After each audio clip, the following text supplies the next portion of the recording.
तो नमस्कार दोस्तों, आप सभी का फिर से एक बार और स्वागत है हमारे यूट्यूब चैनल भोजपुरी पेज में। और मैं हूँ आप सबका दोस्त भाई अजित यादव। दोस्तों देखिए, समर सिंह जी का कल सुबह सुबह Samar Singh official YouTube channel से एक नया लोकगीत आप लोग के बीच में आ रहा है। दोस्तों देखिए, अभी अभी गाने का पोस्टर को समर सिंह जी शेयर किए हैं।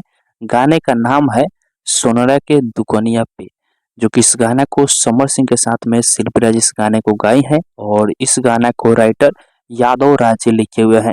गाने में म्यूजिक की बात किया जाए तो म्यूजिक बनाए हैं रवि राज देवा जी, जो कि इस गाना को कल सुबह 6 बजे Samar Singh official YouTube channel पे डायरेक्ट वीडियो संग आप लोग के बीच में रिलीज किया जा रहा है।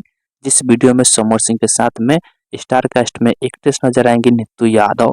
तो आप लोग कल सुबह तैयारी है इस गाने को सुनने के लिए। तो बाकी दोस्तों फिलहाल का ये अपडेट है, आप लोग इसके बारे में क्या कहना चाहते हैं कमेंट बॉक्स में बताइएगा।